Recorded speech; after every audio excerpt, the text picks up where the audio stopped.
Salut tout le monde, aujourd'hui on se retrouve pour une nouvelle vidéo où je vais vous parler de SCP-498, 11 minutes de répétition et en fin de vidéo de l'anomalie 019, une ville apocalyptique.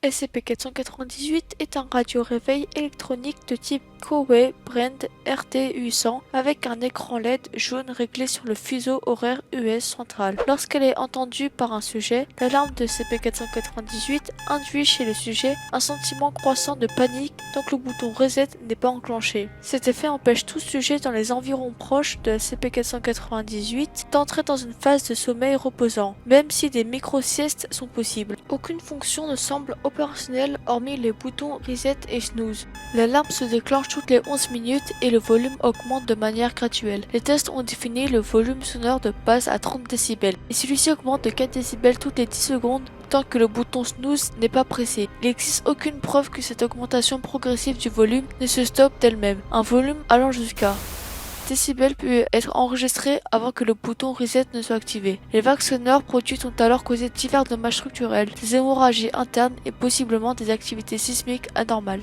SCP-498 doit être contenu dans un bunker insonorisé placé au-dessus du site, gardé par un minimum de 2 membres de la sécurité préalablement équipés de casques anti-bruit en plus de l'équipement classique. L'insonorisation du bunker doit être en mesure de supprimer au moins 95% des bruits provenant de l'intérieur. Un bras entièrement automatisé doit être utilisé pour actionner la touche Reset de SCP-498. En cas de brèche de confinement, 2 membres de classe D doivent être envoyés à l'intérieur du bunker avec une réserve de nourriture suffisante. Ils doivent être informés de la nature de SCP-498. Il leur sera demandé d'alterner les phases de sommeil et d'enclencher la touche Reset jusqu'à ce que la brèche soit terminée. La surveillance du bunker doit s'effectuer par un enregistrement vidéo. Mais suite à l'incident 498-B, en cas de brèche de confinement, un agent de la sécurité doit être envoyé à l'intérieur du bunker pour assurer l'activation du bouton Reset, jusqu'à ce que les procédures de sécurité soient rétablies. Rapport d'incident I-498-B.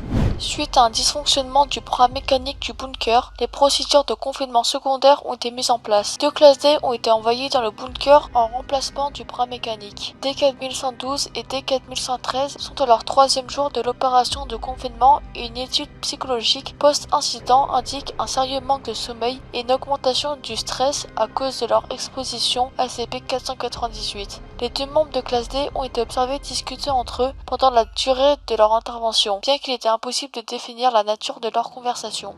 À 22h45, D1113 active le bouton Snooze. À 22h56, D1112 fait preuve d'agitation et effectue des signes en direction de SCP-498 et D4113. À 22h57, D4113 adopte un comportement de plus en plus agressif. D4112 tente de le calmer. 22h57, D4112 s'approche de l'objet. D4113 dégage D4112. L'agent de sécurité prend conscience de la situation via le système d'enregistrement vidéo. 22h58, SCP-498 n'a toujours pas été réinitialisé, l'agent de sécurité décide d'intervenir. 22h58, D4112 et D4113 sont observés alors qu'ils se disputent. Ce dernier se tient à côté de SCP-498, l'agent de sécurité pénètre dans le bunker sans casque anti-bruit, en violation avec le protocole de confinement. 22h58, l'agent de sécurité entre en conflit avec les 2 membres du personnel de classe D. Il est supposé qu'il leur ordonne de réinitialiser l'objet. 22h59, D4112 tente une nouvelle fois d'atteindre SCP-498 et D113 le frappe et le maîtrise. 22h59, l'agent de sécurité Wilson empoigne sa matraque et attaque D4113. Note, SCP-4113 a été condamné pour le meurtre de son commandant en chef et de plusieurs camarades de section lors de son déploiement en Irak. 22h59, D4113 réplique et parvient à retirer sa matraque à l'agent de sécurité Wilson avant de le maîtriser. Le second agent de sécurité, Thomas, pénètre dans le bunker à son tour, équipé d'un casque anti-bruit et de son arme de poing. 22h59, l'agent Thomas saisit son arme de poing et tire 2 fois, manquant par 2 fois sa cible avant que D4113 se rapproche de lui. Une rixe s'engage. 22h59, le casque anti-bruit de l'agent Thomas tombe à terre. Les deux sujets expriment des signes de forte douleur, supposés dus à SCP-498. L'enregistrement vidéo vibre à cause de la pression acoustique. 23h, l'agent Thomas parvient à s'écarter de D4113 et dégaine son arme de poing. D4113 est exécuté. L'agent Thomas s'échappe du bunker en verrouillant ses occupants et SCP-498 à l'intérieur. Malgré la rupture de certains pans, il parvient à activer l'alarme de brèche de confinement avant de s'évanouir. 23h01, l'enregistrement vidéo plante à cause de la pression acoustique. 23h25, tué à une brèche de confinement simultanée du site.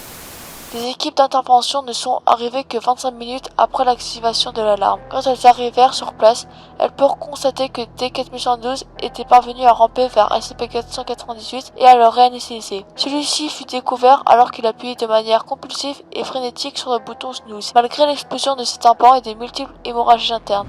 Rapport post-incident. Mise en place d'une nouvelle procédure de confinement spécial.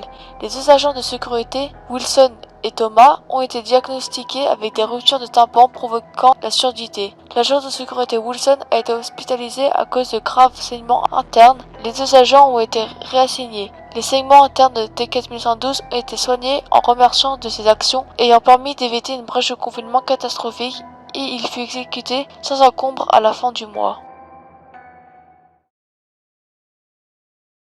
Anomaly 019 est une trappe de bunker datant de la guerre froide avec une valve afin de l'ouvrir. Une fois ouverte, l'intérieur d'un train apparaîtra derrière. On l'appellera 019-1. Une fois un individu entré dans 019-1, les passagers diront tous les crimes que l'individu a commis, s'il en a commis. S'il en a commis aucun, l'individu décédera automatiquement d'une crise d'épilepsie. Si l'individu survit, il sera pris d'une grande faim ainsi qu'une grande soif et pourra sortir du train et entrera dans une gare. Il y aura des distributeurs de boissons ou de nourriture. La personne pourra se ravitailler. Une fois sorti de la gare, il y aura une place de 157,9 km². Sur les bords de la place, il y aura plusieurs bâtiments pouvant aller de 10 mètres à 280 mètres de hauteur et 100 mètres de largeur. Une fois entré dans un des bâtiments nommé 019-2, l'individu aura des visions de l'un de ses membres de la famille, vivant durant la guerre froide. Quand la vision sera finie, plusieurs entités ressemblant à un lion pipède apparaîtra et tuera l'individu, sauf si l'individu arrive à neutraliser les instances. Si l'individu survit,